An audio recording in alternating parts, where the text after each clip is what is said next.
Muy buenas tardes, mi nombre es Uriel Vides, soy investigador del Museo del Palacio de Bellas Artes y les doy la más cordial bienvenida a esta actividad virtual que presentamos en el marco de la Noche de Museos. La conferencia de esta noche se intitula Modigliani y algunos compañeros de viaje mexicanos, aspectos de una curaduría, a cargo de Jaime Moreno Villarreal. Abordará los distintos vínculos e influencias entre Amadeo Modigliani y algunos de los más destacados artistas mexicanos que vivieron en Francia durante las primeras décadas del siglo XX. Entre estos personajes destacan las figuras de Diego Rivera, Ángel Zárraga, Carlos Mérida, Benjamín Coria, entre otros. Si desean consultar más información al respecto de la exposición, no olviden visitar el micrositio donde hemos preparado información relevante sobre algunas obras, líneas del tiempo y distintos materiales audiovisuales, que les ayudarán a consolidar más los conocimientos al respecto. Después de la conferencia de Jaime, abriremos una pequeña ronda de preguntas y comentarios que puedan hacernos llegar a través de esta plataforma en la sección de comentarios y al final haremos lectura de algunos de ellos. Jaime Moreno Villarreal es un escritor mexicano bastante reconocido. Él ha sido profesor en la Facultad de Filosofía y Letras de la UNAM y también en la Universidad Autónoma Metropolitana. Durante los últimos 20 años, se ha dedicado a la escritura en temas de arte y ha publicado distintos libros sobre diversos artistas del siglo XX, entre ellos Lilia Carrillo, José Luis Cuevas, Francisco Toledo, y también ha escrito extensos ensayos sobre Diego Rivera, Frida Kahlo, Rufino Tamayo, Juan Soriano, Manuel Felgueres, Vicente Rojo, entre otros artistas de esta generación. También ha colaborado en más de 100 catálogos de exposiciones y libros de arte en México y en el extranjero, y también es un colaborador cercano del Museo del Palacio de Bellas Artes. Como he apuntalado en estos comentarios, Jaime Moreno Villarreal curó la parte dedicada a los artistas mexicanos y también escribió para el cuadernillo de la exposición un nutrido ensayo donde profundiza en el tema que desarrollará a continuación. Solo como recordatorio, este cuadernillo cuenta con textos de Marc Restellini, quien es el curador de la exposición, también de Sandra Cetina y Silvia Navarrete, entre otros autores, que ofrecen distintas perspectivas sobre Modigliani y sus contemporáneos. Aprovecho rápidamente para anunciar que las próximas semanas saldrá a la venta el catálogo de la exposición, el cual podrán adquirir directamente en la tienda del museo, al igual que el cuadernillo. Hay que estar atentos a nuestras redes sociales, ahí vamos a publicar desde el momento que ya esté disponible este catálogo en las tiendas. Bueno, sin más preámbulos, cedo la palabra a Jaime Moreno Villarreal. Buenas tardes, bienvenidos. Quisiera comenzar con un agradecimiento al Museo del Palacio de Bellas Artes por haberme invitado a ocuparme de la sección mexicana de esta fantástica exposición. Modigliani y sus contemporáneos mexicanos sería el tema. Sí, pero ¿cuáles contemporáneos? Porque cuando Modigliani vivió en París en las primeras 2 décadas del siglo XX, hubo cantidad de mexicanos, artistas, que cruzaron por ahí o tuvieron estancias, como Alfredo Ramos Martínez, el doctor Atl, Roberto Montenegro, Jorge Enciso, etcétera, etcétera. No nos podemos ocupar de todos, sino que hay que ocuparnos de los que tuvieron un trato directo con Modigliani. No en todos los casos se puede hablar de una gran amistad, pero sí de relaciones fuertes, de un trato fuerte, e incluso de cierta transmisión plástica entre Modigliani y estos artistas mexicanos. En primer lugar, desde luego, están los nombres de Diego Rivera y de Ángel Zárraga. Comencemos con Diego. El amigo Diego. Y subrayo el sustantivo, amigo, porque Modigliani vivió y trabajó en el departamento de Diego Rivera durante algunos meses. Este retrato que hizo Modigliani de Diego Rivera fue hecho en aquellas sesiones en el estudio de Diego, de la cual se produjeron, no se sabe exactamente cuántos, algunos dicen que hasta 23, otros dicen que 28 retratos. No todos son como un retrato al óleo. Había muchos, algunos están perdidos, que se hicieron a tinta sobre papel. Este retrato fue hecho en cartón, al óleo sobre cartón, y está fechado en 1914. Es probablemente un estudio previo a un retrato mucho más terminado, pero ya vemos aquí que Modigliani, a diferencia del lugar común que sustenta que sus rostros son alargados y de grandes cuellos, las caras, aquí está el rubicundo Diego Rivera, con un aspecto que, según Ramón Gómez de la Serna, el escritor español que vivió en París en este momento precisamente, el aspecto era de un Buda. ¿Por qué estaría este retrato inconcluso? Una de las razones es que Modigliani, al pintar los rostros, siempre les ponía una base blanca sobre la cual ya encarnaba, y aquí no hay encarnado todavía. Este fantástico retrato de Diego fue adquirido directamente de la colección Jonas Netter. La colección Netter es la base de la exposición que ustedes pueden visitar en Bellas Artes.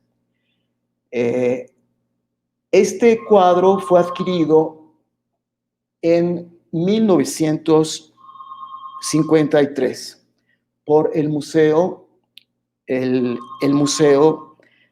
Sao Paulo, y el director le pidió a Diego Rivera que lo autentificara. En la carta donde responde Diego Rivera, dice: del mes de noviembre de 1915 al mes de mayo de 1916, mi amigo Amadeo Modigliani, debería decir Amedeo Modigliani, hizo casi exclusivamente retratos míos en dibujo y al óleo. Primera contradicción, hemos visto que el retrato es de 1914 y Diego dice que se hizo entre 1915 y 1916. Esta segunda carta es ya la autentificación de Diego Rivera, donde dice que efectivamente el cuadro que compró el Museo de Sao Paulo es un original de Modigliani. Este es el cuadro que sería la segunda versión del cuadro de Sao Paulo, y también está fechado en 1914. En el trato con documentos para una curaduría, ocurre a menudo que no hay concordancia entre las fechas. En este caso podemos decir que probablemente se equivocó Diego Rivera al fechar entre 1915 y 1916, porque parece ser que la estancia de Amedeo Modigliani en su estudio fue precisamente al principio de la Primera Guerra Mundial. Bien, de este segundo cuadro, que se encuentra en un museo en Alemania, en Düsseldorf, hay también un documento que apareció recientemente, que es una carta de un marchante y coleccionista mexicano que adquirió junto con un socio norteamericano el cuadro que está en Düsseldorf. Este cuadro estuvo en México, lo compró Ildefonso Aguilar, el marchante y coleccionista, y lo quiso ofrecer al gobierno de México. Le escribió a Ricardo Martínez una carta de la cual he extraído esta foto para mostrar algunos párrafos. donde le pide Aguilar a Ricardo Martínez que por favor interceda ante el presidente José López Portillo para que adquiera este cuadro para un museo mexicano, que sería algún museo de bellas artes. La solución era llevarlo al Museo de Arte Moderno, pero el Museo de Arte Moderno no tenía una colección. Finalmente no se pudo llevar a cabo esta compra y ya en la carta, Ildefonso Aguilar dice que hay un museo alemán interesado en este retrato hecho por Modigliani. Finalmente, ese museo es el Museo de Düsseldorf y el cuadro se fue para allá, pero pudo haber estado en México. Bien, además de este tipo de documentos, como son las cartas, hay documentos gráficos que nos muestran la amistad de Diego Rivera con Modigliani. Este es un dibujo hecho por Marevna Boroviev, que fue uno de los amores de Diego Rivera en París, donde se ve a Diego en primer plano, al fondo a Modigliani, y recostado sobre un sofá está Ilya Ehrenburg, el periodista y novelista ruso. Con Marevna Boroviev hay un problema de autenticidad, porque muchos de los dibujos que realizó ella los fechó y los firmó tardíamente, los firmó después. Vean ustedes la firma de Marevna debajo del asiento de Diego.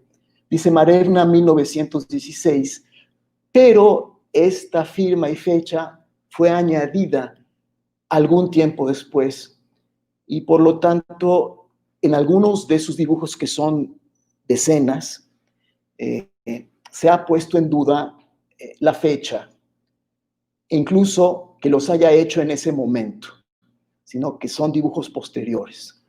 Bien, pero a mí lo que me garantiza que este es un dibujo hecho en 1916 es el cuadro que se ve en el muro de fondo, que es un cuadro de Diego Rivera, efectivamente realizado en ese año. Por fortuna ese cuadro está en México y pertenece al Instituto Nacional de Bellas Artes y Literatura.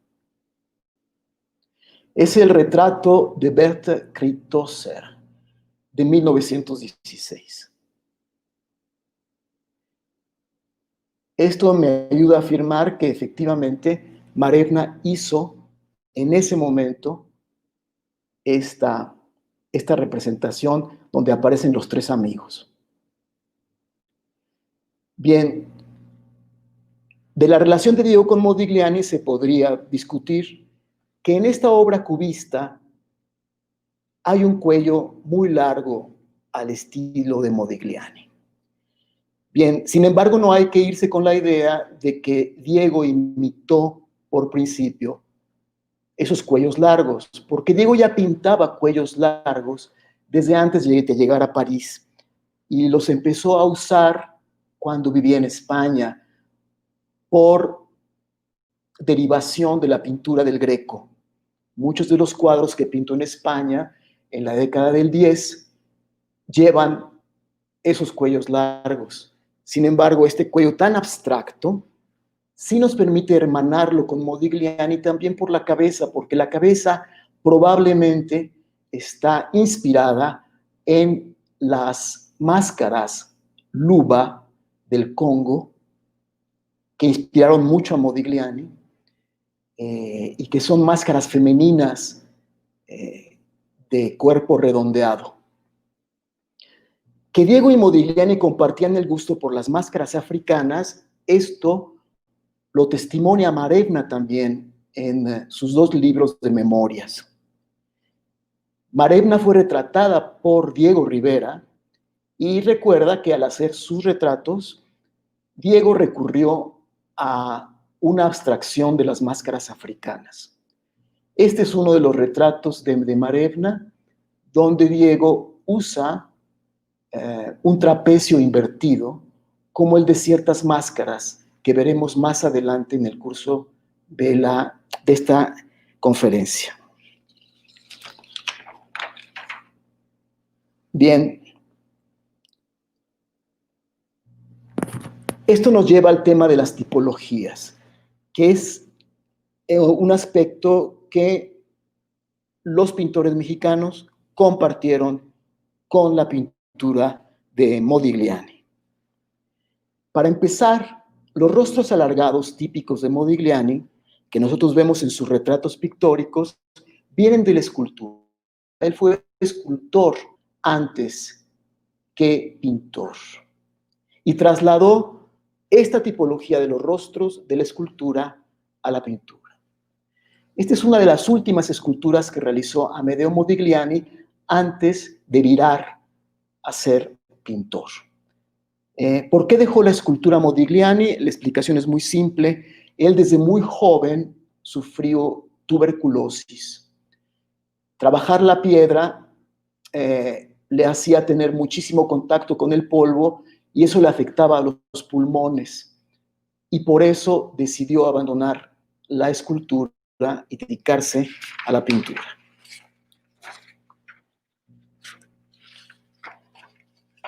Este retrato de la mujer de ojos azules es un retrato típico de Modigliani, donde el rostro alargado, el cuello alargado, el escote y el cabello un tanto despeinado, ¿sí? Estos ojos en almendra, un poquito alargados también, que tienen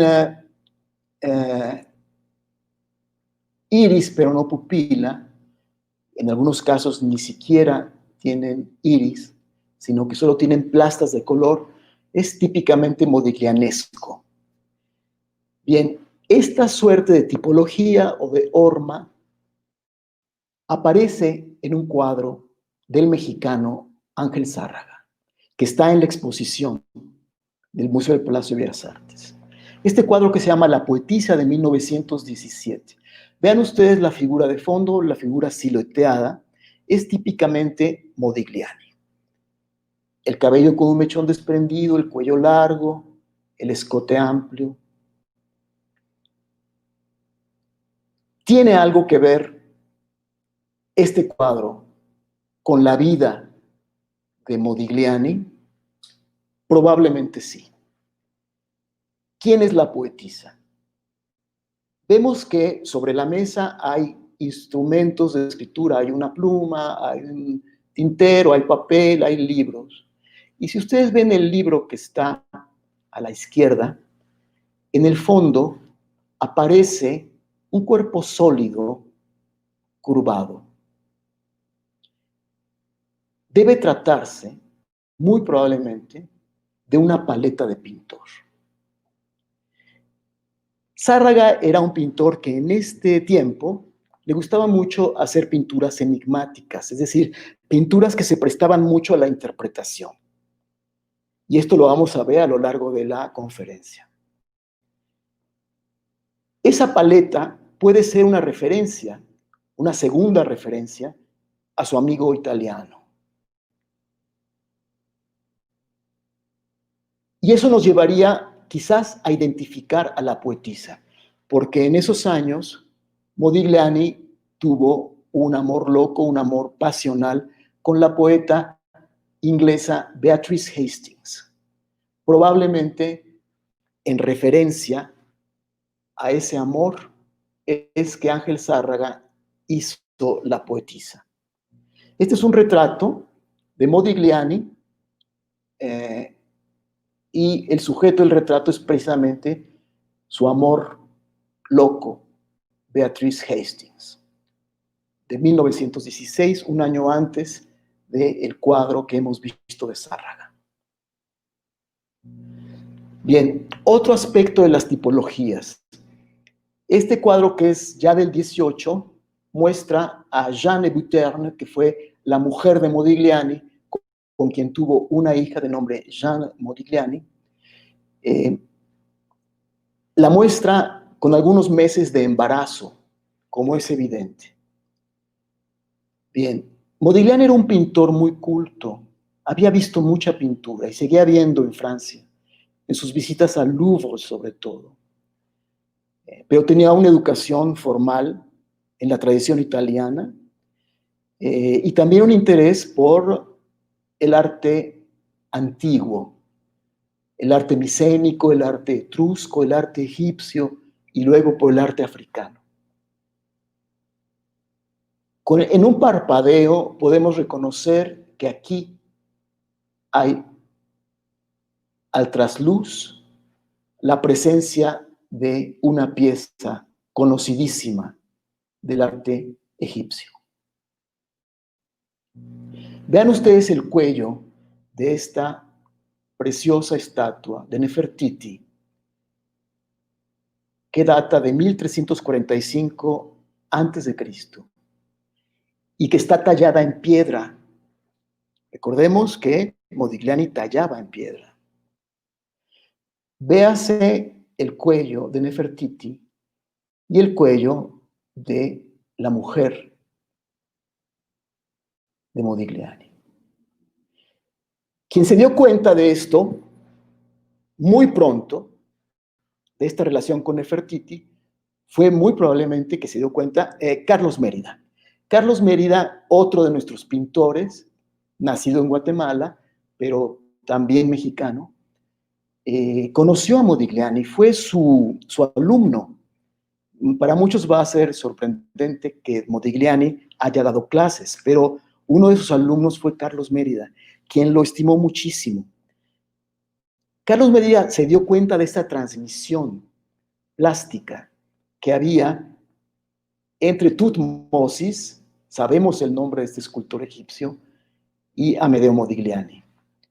E hizo, en 1919, un año después del retrato de Modigliani, hizo este espléndido cuadro.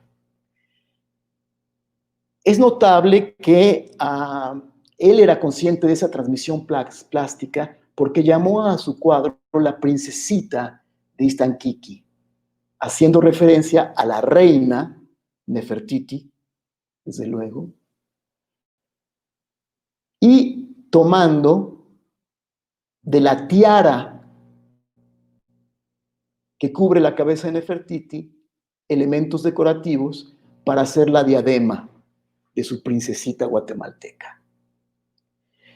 Mérida realmente admiró durante toda su vida a Modigliani y le estuvo siempre agradecido. Al cumplir los 80 años, Carlos Mérida, en 1971, en una de las entrevistas que se hizo en la prensa con ese motivo, dijo: Modigliani era un italiano exuberante, era mediterráneo puro, bello hombre, dadivoso, generoso, daba todo lo que tenía, resplandeciente, atractivo, tanto con sus amigos como con las mujeres. Sus recuerdos, naturalmente, perduran. Entramos ahora a uno de los terrenos más fascinantes de la relación entre México y Modigliani, que es el cuadro de título ex voto Martirio de San Sebastián, pintado por Ángel Zárraga en 1911 y presentado ese año en el Salón de Otoño de París. Este cuadro se encuentra en el Munal, se puede visitar, en este momento está también en el Palacio de Bellas Artes, forma parte de la exposición. Bien, se ha dicho mucho que Modigliani es el San Sebastián de Ángel Zárraga. Esto lo planteó en 1997 la estudiosa francesa Paulette Patou de la Universidad de Toulouse. Esto lo planteó en un ensayo que fue publicado en México y que fue muy bienvenido por Raquel Tibol en la revista Proceso. Le pareció bien fundamentado.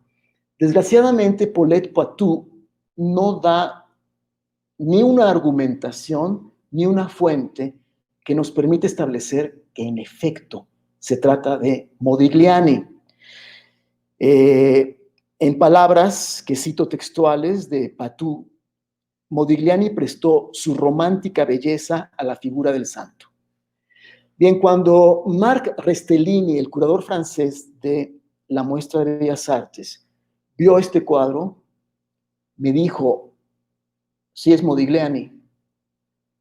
pero hay reservas. La primera reserva es que Modigliani no posaba para retratos. Le chocaba la idea de posar para un retrato. ¿Qué pudo pasar? Me dice, Zárraga pudo haber hecho ya sea un apunte de memoria de su rostro o un apunte rápido en alguna reunión, y sobre eso habría plasmado la cabeza de Modigliani utilizando el cuerpo de otro hombre que le sirvió como modelo. Eso me parece muy verosímil. Ahora, San Sebastián nos plantea una interpretación compleja porque sabemos que es un símbolo de la homosexualidad masculina y al mismo tiempo se convierte en un símbolo crístico, ya que a diferencia de otras representaciones, no está atravesado por muchas flechas, sino por un solo venablo encima de la tetilla izquierda que recuerda al Cristo en la cruz. Este cuadro realmente merecería una conferencia aparte. Hay mucho que comentar sobre él, algo más amplio es lo que yo escribí para el catálogo, no puedo detenerme más, pero sí nada más subrayar que la postura de este mártir es totalmente manierista,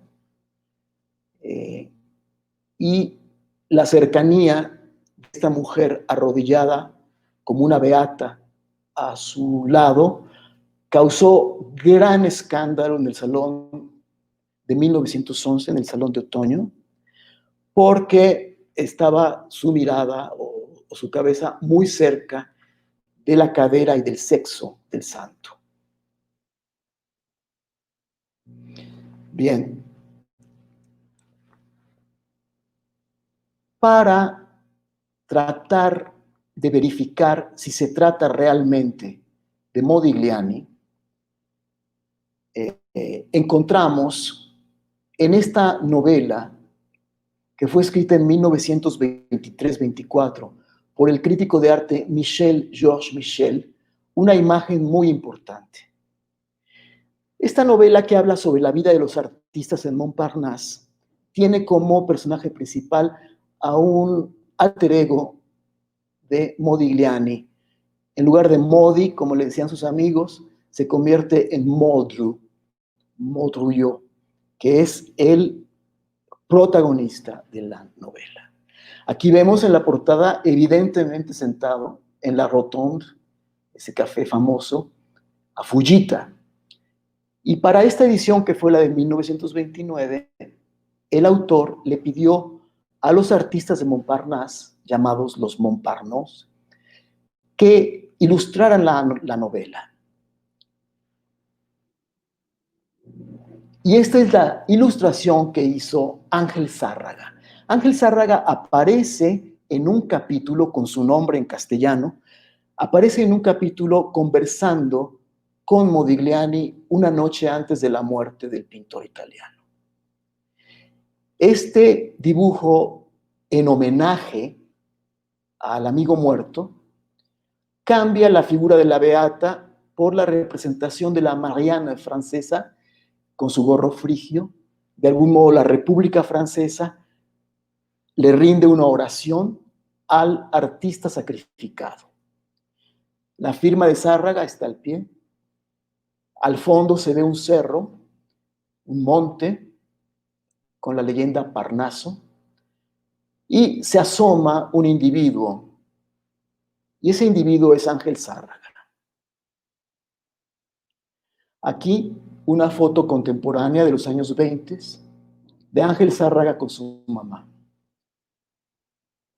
Puede ser incluso esa foto la que usó para autorretratarse, mirando al espectador o al lector en el fondo.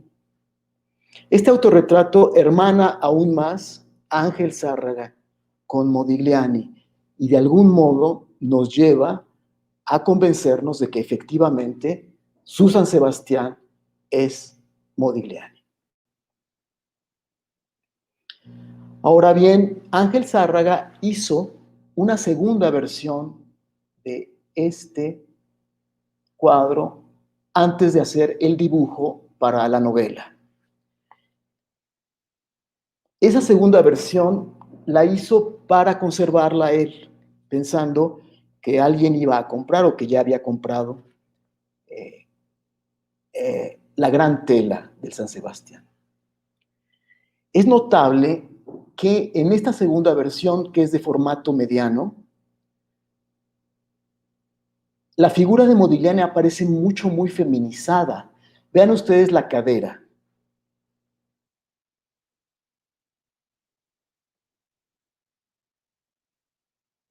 Entonces aparece más del lado femenino. Son siempre enigmas que nos está planteando nuestro querido Ángel Zárraga. La novela de Montparnasse tuvo algunas ediciones más, pero ahora está olvidada y hasta donde yo sé nunca fue traducida al español. Esta es la edición de 1957 donde aparece otra vez el dibujo de Ángel Zárraga, pero aparece un tanto alterado. Tuvo sus avatares la novela porque el propio Georges Michel hizo una obra de teatro y contribuyó en el guión de una película sobre Modigliani. Esta es la cinta que se llama Montparnasse 19, de Jacques Becker, y que en español se llama Los amantes de Montparnasse. Aquí Modigliani representado por el actor Gerard Philippe y Jeanne Hébuterne, su mujer, por Anouk Aimée. El cuadro que ustedes ven está en la exposición y es una de las obras maestras de Modigliani. Se llama La niña en azul. Y a los visitantes este cuadro, la niña los recibe al entrar a la sección de Modigliani. Esta es la versión retocada del dibujo de Zárraga que aparece en la edición de 1957. Y esto lo quiero mencionar porque así como puede haber errores en la datación, en las cartas, errores en la firma y la fecha que pone un artista en sus obras, también puede haber retoques no hechos por el artista. No creo que Ángel Zárraga retocara su dibujo, sino que probablemente el editor de esa edición, para hacerlo más claro, repintó las líneas de Zárraga. Desgraciadamente, no se sabe dónde está el original. No se sabe tampoco si ese original fue intervenido en el retoque o el retoque fue hecho sobre una impresión fotográfica. En fin, todas esas cosas son materia de la investigación. Bien, la cuarta parte de esta conferencia se llama el arco superior y hace referencia específicamente a ese brazo de el mártir San Sebastián, que es muy usado, fue muy usado por los artistas de la Escuela de París en sus desnudos, tanto masculino como femenino. ¿Por qué el brazo en arco? Ese brazo en arco es profundamente erótico y nos habla de una voluntad de exaltar el torso masculino y el pecho femenino. Vean ustedes cómo Modigliani lo usó en sus cariátides. Hay dos ejemplos de cariátides en la exposición del Palacio de Bellas Artes. Al alzar los brazos, se alzan los senos. Y este gesto nos habla de una exaltación del cuerpo femenino. Pero no solo es la exaltación del cuerpo, sino una vida erótica, unos usos eróticos muy de la época. Porque, como saben ustedes, en Montparnasse se reunieron artistas de muchas partes del mundo, jóvenes que querían seguir una carrera en la ciudad más cosmopolita del momento, que era París. Y París los recibe con ideas muy avanzadas. París había sido la primera ciudad comunista en 1871, cuando cayó el imperio y se fundó la Comuna de París. Los franceses habían destacado en el siglo XIX por sus ideas socialistas y utópicas. Muchos de los socialistas utópicos fueron franceses. Muchos de los anarquistas vivieron en Francia. Las lecturas de Modigliani, de Diego Rivera, pasaban por estas ideas utopistas, pero además esas utopías se vivían en las comunas de artistas, como la famosa Colmena de la Ruche, donde vivió Modigliani. Había muchas comunas de artistas, y en esas comunas se compartía el techo y el lecho. Entonces hay una suerte de giro profundamente erótico en la época y en la representación del cuerpo, tanto masculino, como lo vemos en Zárraga, como el cuerpo femenino, como lo vemos aquí en Modigliani y en otras de las obras que están en la exposición. Esta no está, pero yo la quise incluir porque Manuel Ortiz de Zárate, que es un pintor nativo de Italia, pero chileno, fue el gran amigo de Modigliani. Nacido en Italia, como digo, fue quien animó a Modigliani a que se fueran a vivir y vivieran la aventura de París. Vean ustedes que no es en absoluto ajeno este cuadro de Manuel Ortiz de Zárate, que está en la Universidad de Concepción, en Concepción, Chile, de el trazado de las cariátides de Modigliani, con el brazo en arco superior. Diego Rivera también usó los brazos en alto para resaltar el pecho y la figura de esta modelo.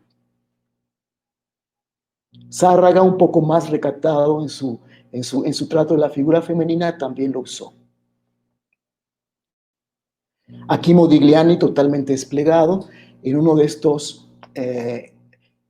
desnudos que causaron enorme escándalo en su única exposición individual que hizo en París y que obligaron a la galerista a que retirara del aparador el desnudo.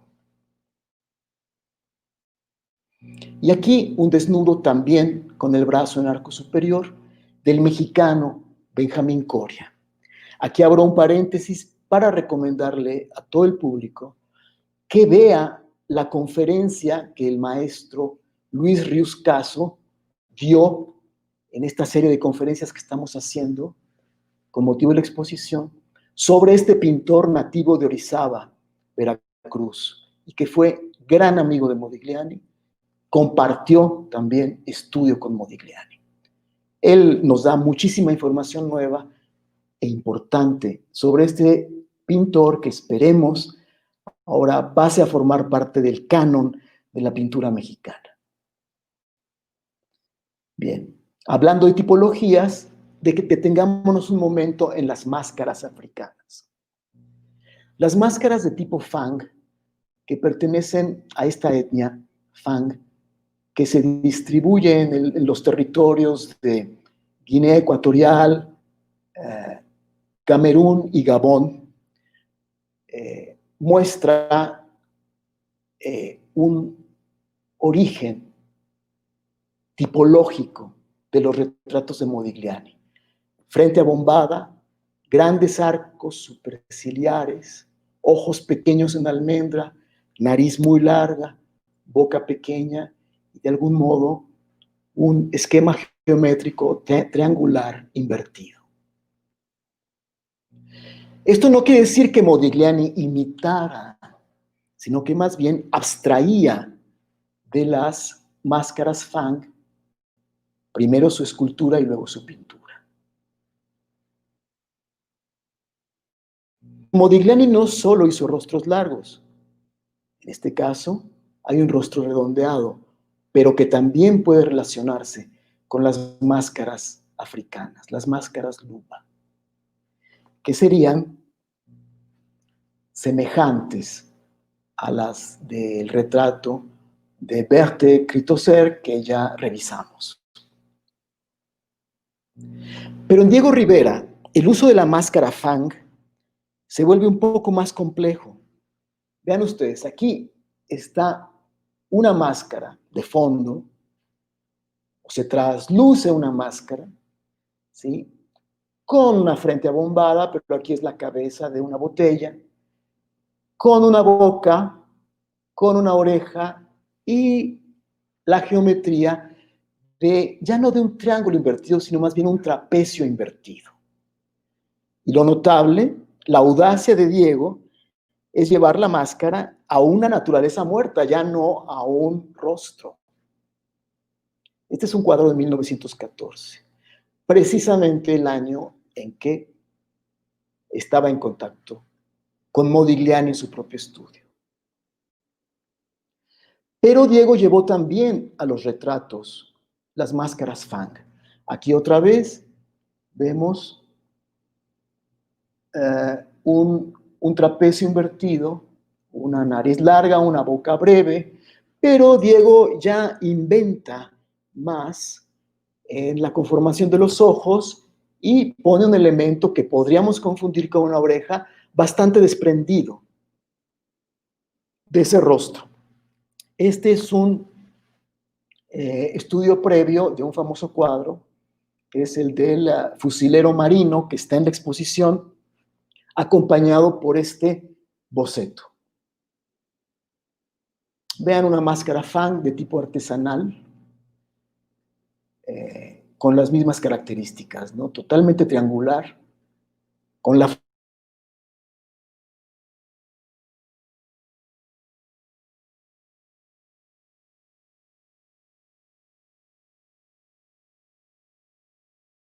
que es un retrato de Jesús de Acevedo, llamado El Arquitecto.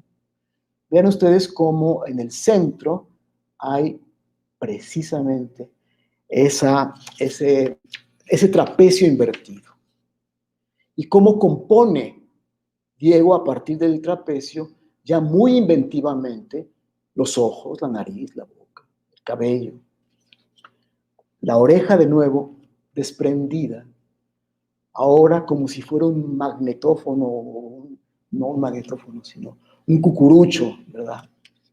Se desprende y tiene una vida auditiva propia.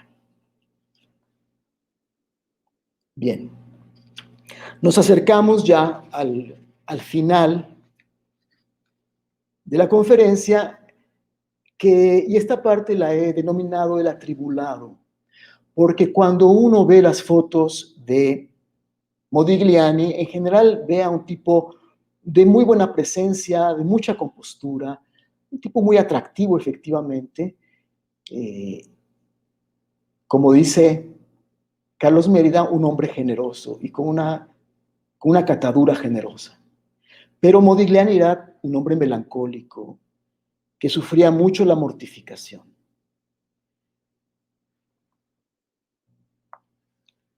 El año anterior a su muerte, él muere a principios de 1920, en enero, hizo un autorretrato. En este autorretrato vemos una cara larga que no es común en la imagen que tenemos de Modigliani, que es básicamente fotográfica, donde vemos una cara más bien llena, redonda. Pero aquí está en sus últimos meses, probablemente ya muy enfermo, y se autorretrata con cara larga, con los ojos muy cerrados. Vemos que en la mano, apenas se alcanza a ver, tiene unos pinceles y junto tiene una paleta de pintor colorida. De nuevo, una paleta de pintor como la que está en el cuadro de Zárraga de la poetisa y que simboliza siempre a un pintor. Bien, existe un cuadro de Zárraga no menos enigmático, para gusto del maestro mexicano, que se llama El pan y el agua, de 1912. Cuando le mostramos a Restellini, a Marc Restellini, este cuadro, dijo, es Modigliani.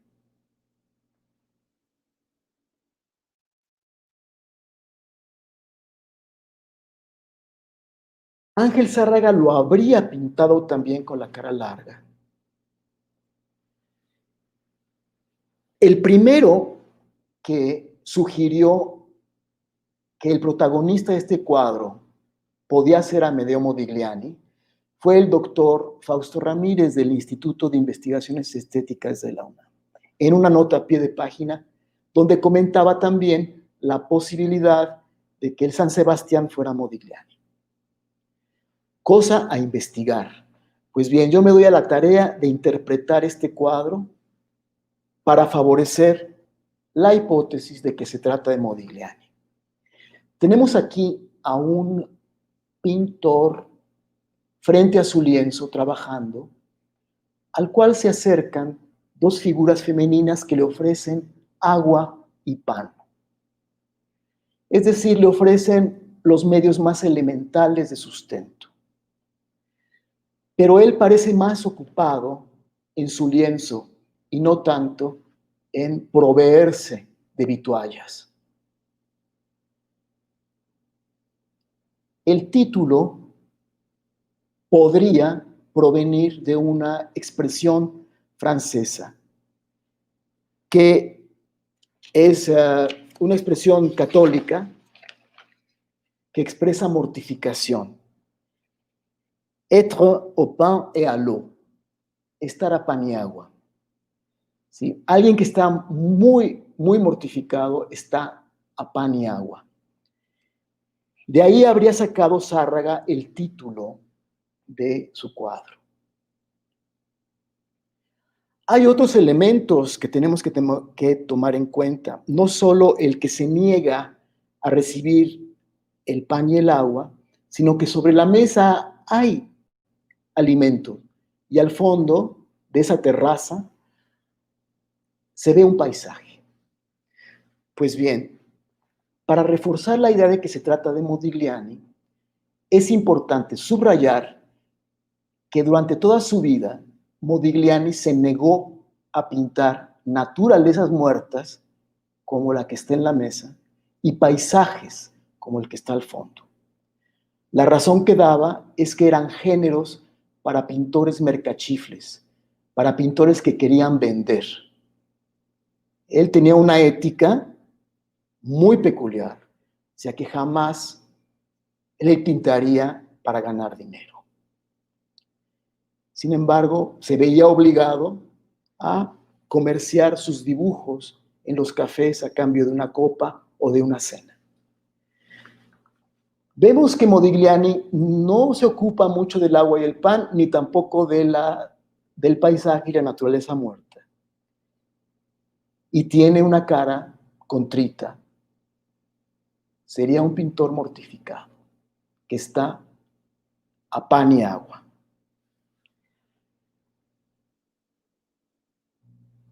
Este es, ya para terminar, un autorretrato de Modigliani que aparece en el libro de Georges Michel.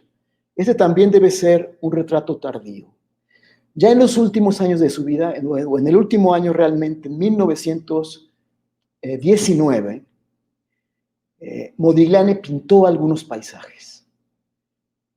Pero el hecho de que se negaba a pintar paisajes incluso fue documentado por Ramón Gómez de la Serna, quien en su libro Ismos habla de que estando una noche cenando con Modigliani y con Diego Rivera en presencia de Picasso, Ramón fue testigo de una discusión aparentemente bizantina entre Diego Rivera y Modigliani. Modigliani gritaba, el paisaje no existe. Y Diego, que era un gran paisajista, decía, claro, el paisaje sí existe. Pues no, el paisaje no existe, decía Modigliani. Y dice Ramón, Picasso los veía discutir como un hombre que está en un andén esperando un tren. No es una discusión irracional, tiene que ver con la idea de Modigliani de que el paisaje era un género de mercachifles. Bien, aquí es un Modigliani ya muy maduro, muy enfermo, y que ya pinta algunos paisajes que pudo colocar en venta. Bien, por último, de Benjamín Coria, este desconocido pintor mexicano, existe la fotografía de este dibujo al carbón, aparentemente es un dibujo al carbón, probablemente tiene alguna técnica mixta.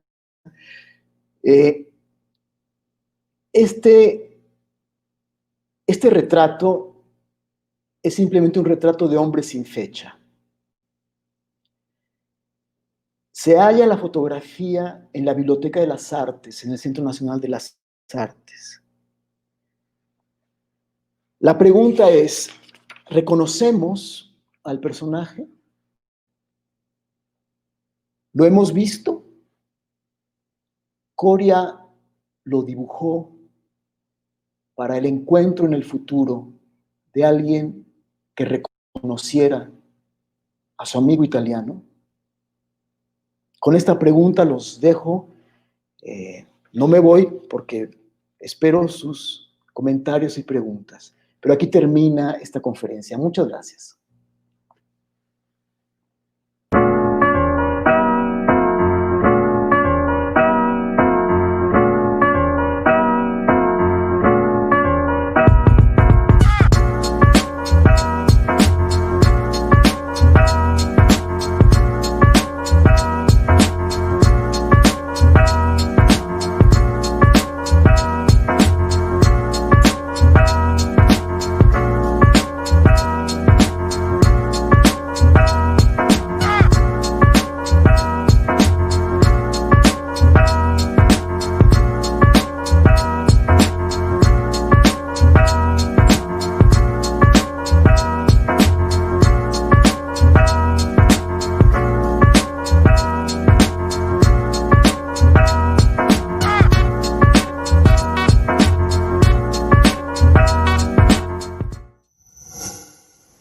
Gobierno de México.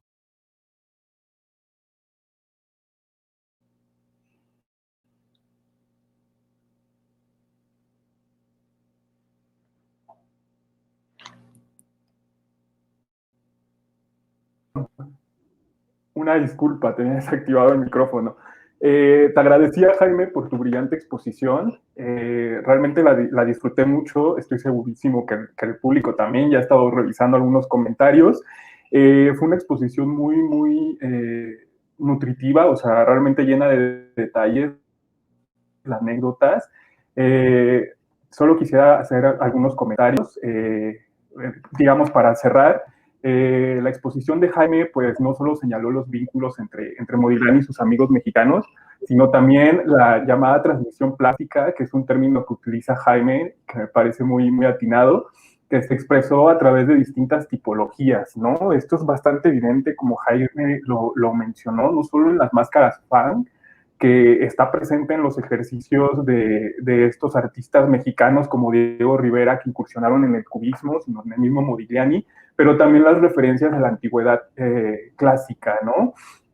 En el caso de Modigliani, pues es más evidente quizá como estas referencias etruscas, ¿no? De la cultura italiana a la que él pertenecía. Entre otros aspectos, me pareció que la conferencia de Jaime compartió muchísima información que nos permite comprender muchísimo mejor las relaciones artísticas y afectivas que existieron entre estos personajes. Digo, esto es importante de señalar, ¿no? O sea, más allá del vínculo pictórico, esta relación afectiva, ¿no? Que se dio entre estos artistas que vivían en París en las primeras décadas del siglo XX y que compartían, pues no solo el taller, ¿no? Sino prácticamente la vida. Les quiero adelantar un poquito que Jaime escribe en el texto curatorial como lo mencionaba al principio de la exposición, y recupera algunos nombres pocos conocidos en la actualidad, ¿no? Yo los invito a que lean este texto porque se encontrarán con referencias importantes de las figuras de Benjamín Coria y Saltos Balmori, que generalmente pasan desapercibidas cuando se habla de la participación mexicana en la vanguardia europea, pero son figuras igual de importantes, ¿no? Y con muchísimo que contarnos, que decirnos, ¿no? Del periodo. Otro aspecto que llama mucho la atención es la relación de Modigliani con Ángel Zárraga a partir de del supuesto de que el artista italiano pudo ser modelo de este famoso cuadro de Ángel Zárraga, el Exvoto Martirio de San Sebastián, que aunque no ha sido confirmado aún, me parece a mí muy interesante el parecido que hay entre las fotografías de Modigliani y que se conservan, que conocemos, y el rostro de este San Sebastián de Zárraga, ¿no? Ahí sí lo dejamos como a la interpretación del público, ¿no? Con estas referencias que Jaime nos comparte en el texto curatorial, pero es realmente muy interesante, ¿no? Ver que son muy parecidos. De igual manera, algo que me parece muy relevante de la exposición de Jaime es que destaca en la cuarta sección que él nombró como el arco superior, la dimensión erótica de la obra de Modigliani y de estos artistas de la generación que hacen de los cuerpos masculinos y principalmente femeninos objetos de deseo, ¿no? Creo que esto es muy evidente en el núcleo de la exposición dedicada al desnudo, ¿no? Donde vemos una presencia tremenda de desnudos femeninos, pero también vemos que en este género están participando las mujeres, ¿no? Esta dimensión es evidente en los desnudos que el mismo Modigliani realizó y que resultaron sumamente transgresores en su época por mostrar cierta, digamos, naturalidad, ¿no? de las retratadas. El caso de la exposición, la primera exposición de Modigliani, creo que es bastante ilustrativo en este sentido, ¿no? Como en esa época todavía había muchísima moralidad que juzgaba, ¿no? Como este tipo de obras, digamos, más naturales, ¿no? Quiero pasar rápidamente a la ronda de preguntas y comentarios que el público ha compartido a través de las redes sociales.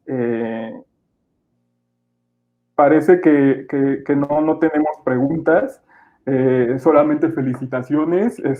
Jaime, muchísima gente ha escrito al respecto para felicitarte por tu brillante exposición. Hay una participación.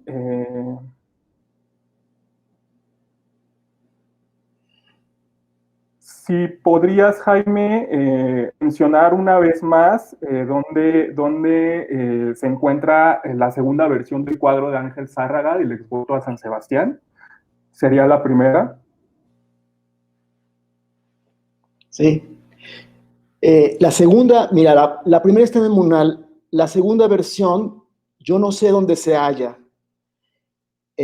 Yo la extraje de un libro que publicó Américo Arte Editores, donde aparece la fotografía, pero yo no sé si es un cuadro que está en colección particular.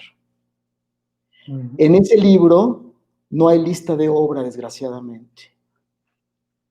Entonces no se sabe, al menos consultando ese libro, no se va a saber en dónde se halla.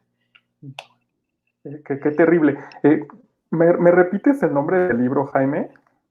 Sí, se llama Ángel Zárraga y el editor es Américo Arte Editores. Ah, muy bien. No, pues es una pena que esté extraviado el cuadro, pero es muy interesante lo que comentabas de como afeminamiento de la postura, que es bastante evidente. Me pareció muy interesante. Voy a hacer un comentario al respecto.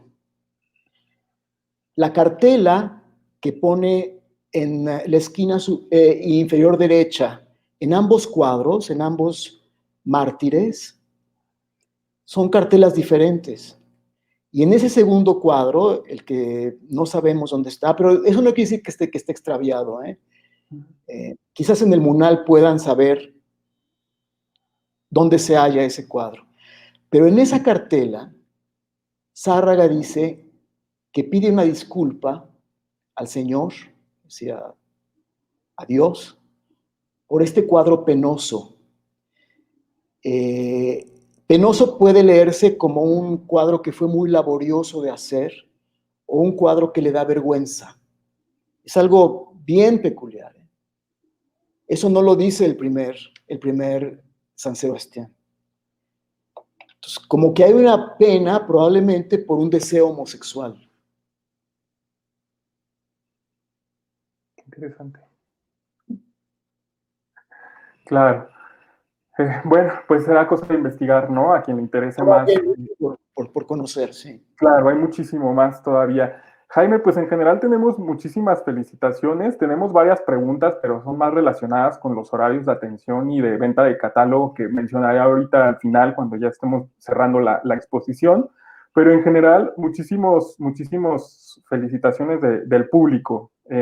Si alguien tiene algún comentario, creo que es momento de hacerlo.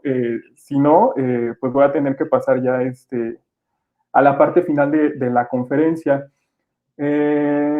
Bueno, parece que no. Bueno, Jaime, pues quiero agradecerte a nombre de todo el equipo del Museo del Palacio de Bellas Artes por tu conferencia y también por tu invaluable apoyo en la realización de este proyecto. De igual manera, quiero agradecer a todo el público asistente a esta sesión. Ay, perdón, antes de partir, justo acaba de entrar una pregunta, Jaime, antes de despedirnos, digo nada más para que el público no se quede con la duda, sería la última. ¿Por qué se retrata a Modigliani de manera feminizada reiteradamente? Bueno, esta es una observación de uno de nuestros televidentes. Pregunta, ¿era homosexual? No había leído al respecto. Y bueno, esto es lo que pregunta, ¿no? Que desde su punto de vista, ¿por qué se retrata a Modigliani de manera feminizada? Bueno, sí. Es en el San Sebastián donde aparece feminizado, sobre todo en la segunda versión. Quiero recordar el testimonio de Carlos Mérida sobre Modigliani, que toca el tema. A ver si lo encuentro aquí. Aquí está. Dice Carlos Mérida: bello hombre, dadivoso, generoso, daba todo lo que tenía, resplandeciente, atractivo, tanto con sus amigos como con las mujeres. Es decir, era un hombre atractivo para los hombres, ¿sí? Yo no sé si Modigliani fue homosexual o no, o si tuvo experiencias homosexuales. Pero el hecho es que, según Mérida, era un hombre atractivo para sus amigos y para las mujeres. Y yo creo que eso está en el borde mismo de la representación afeminada. Claro. Sí, estos testimonios a mí me parecen muy curiosos. Realmente es algo que nunca vamos a saber, ¿no? A menos que encontremos como el documento que se está buscando. Pero es muy interesante ver cómo muchos testimonios de la época coinciden en esto, ¿no? De que definitivamente era un hombre muy guapo, tanto para hombres como mujeres, ¿no? Que digo, esto a nuestros ojos actuales puede ser bastante común, ¿no? Digo, cada vez hay menos prejuicios, ¿no? En señalar a un hombre desde un hombre que es bello. Pero quizá en esa época no lo era tanto, ¿no? Digo, es cosa de adentrarse al contexto y entender mejor estos testimonios, ¿no? Jaime, tenemos un par de preguntas más. Muchísimas gracias al público que se animó a preguntar. Preguntan, además de los artistas de la exposición, ¿cuáles otros se vieron influenciados por Modigliani? Mira, nos centramos exclusivamente en artistas que tuvieron un trato con él, artistas mexicanos que tuvieron un trato con él. No hablaría yo de influencias, sino de compartir ideas, discutir, porque discutían, como el caso de Diego Rivera. Y ya, si después hubo en la trascendencia, en la pintura mexicana o en otras pinturas, gente que se dejó influir o se hizo influir por la pintura de Modigliani, no fue ya tema de nuestra exposición, ¿sí? Lo que sí yo puedo decir es que Modigliani es de esos artistas que no les llamaría originales, pero sí les llamaría únicos. Es decir, cuando tú ves un Modigliani, sabes que es un Modigliani, a grado tal que es uno de los artistas, yo no diría más imitados, sino más falsificados del mundo. Las falsificaciones de Modigliani son a pasto, incluso ha habido escándalos recientes de exposiciones en museos importantes donde se han presentado falsificaciones de Modigliani. Es más que un pintor imitado, un pintor falsificado. Bueno, eso de la falsificación de obras de arte es terrible, ¿no? Y un mal que arrastramos en estos tiempos con todo el fenómeno que se ha vuelto el arte. Pero es importante la observación que haces, ¿no? Que justo los artistas que estamos mostrando en la exposición de Modigliani tuvieron una relación cercana con él, ¿no? Esto es como muy importante. No hablamos mucho de la figura de Santos Balmori, pero es también una de las figuras que se ha relacionado con el artista y que también, lamentablemente, es poco conocida en la actualidad, ¿no? Entonces también sería un nombre, por si les interesa, que podrían explorar más. Quiero subrayar la presencia de un desnudo excelente de Santos Balmori, realizado en París en 1920. No veo influencia de Modigliani en él, pero sí existe el testimonio de Santos Balmori de que conoció a Modigliani. No dice en qué términos, no dice si lo trató, simplemente dice que lo conoció. Claro. Tenemos una última pregunta. Jaime preguntan por qué Modigliani tomó como referencia a las máscaras africanas. ¿Llega a ser esta una característica de su obra? Bueno, mira, Diego y Modigliani no fueron los únicos que se entusiasmaron por las máscaras africanas, como sabemos bien. Estas máscaras, las Fang específicamente, llegaban a Francia junto con exportaciones de bienes para la industria que se extraían de África. Y a la ribera de París llegaban en las cajas de caucho que se usaba, por ejemplo, para hacer llantas de automóviles. Llegaban bienes de todo tipo, orfebrería, cerámica, desde luego tallas en madera, máscaras, esculturas en bronce de África. Las máscaras Fang llegaron así a París.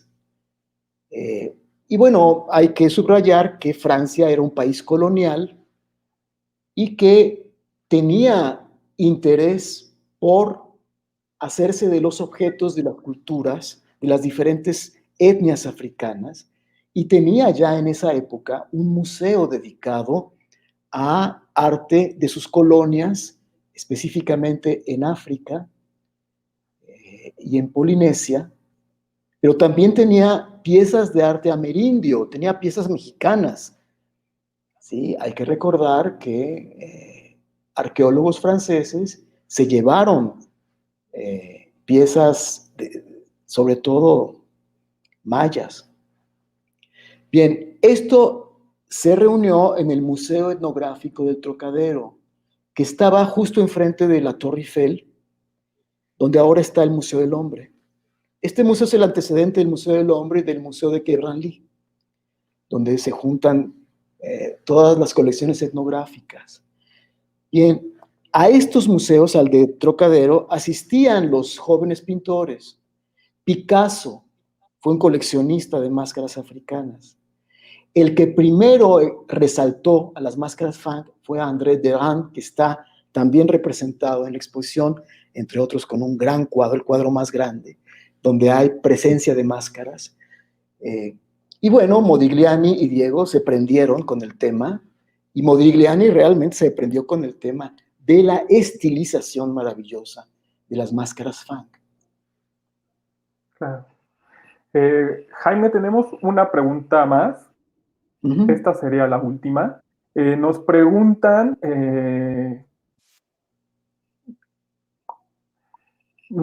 acerca de tu recomendación al momento de apreciar los cuadros de Modigliani. Es decir, ¿qué debe poner atención la gente cuando vaya a la exposición y vea las obras? Es que es una linda pregunta. Modigliani, en palabras de un crítico y novelista francés, André Salmon, que fue su amigo, es un pintor de la purificación. El hecho de que use la máscara como modelo para hacer sus retratos de gente que conoció, que trató y con quien se vinculó, en muchos casos se vinculó sentimentalmente o emocionalmente, ¿sí? No lo llevó a un naturalismo, a representar la cara tal como era, sino a acercarse a la persona a través de una simplificación de sus rasgos, muy estilizada. Y Andrés Salmón a eso le llama purificación. Esa purificación es de carácter espiritual. ¿Por qué? Porque Modigliani era un judío sefardita que tenía una formación teológica y una formación espiritual muy grande. Y eso lo muestra en algunos de sus retratos. Pero el carácter vibratorio de presencia de una persona, ¿sí? Eso es lo que Salmón llama la purificación. Y es lo que van a encontrar. Busquen esa purificación al ver los retratos de Modigliani. Bueno, Jaime, pues excelente recomendación. Creo que con esta última respuesta cerramos la ronda y ahora sí me voy directo a la despedida. Agradecerte de nuevo, Jaime, a nombre de todo el equipo del museo por tu conferencia. Realmente la disfruté muchísimo, tanto la conferencia como el texto no se los pueden perder, ¿no? Mucho menos la exposición. Me encantó esta idea de correspondencias que planteas al final. Me quedo como con muchas dudas, ¿no? Porque realmente es muy interesante el análisis que hiciste de la obra del pan y el agua. Realmente yo no conocí esa pieza, pero ahora con todas estas claves de lectura que nos proporcionaste, podemos apreciarla mejor y sobre todo cuestionarnos más, ¿no? Acerca de esta relación que digo, lamentablemente a veces las fuentes no nos permiten aventurarnos a otras interpretaciones, pero digo, al ponernos a analizar las obras, pues nos llevamos muchísimas sorpresas, ¿no? Como estas coincidencias bastante interesantes. Bueno, también quiero agradecer a todo nuestro público asistente por haberse tomado el tiempo de asistir a esta conferencia y bueno, también invitarlos a la próxima noche de museos que se celebrará exactamente en un mes, el 25 de noviembre.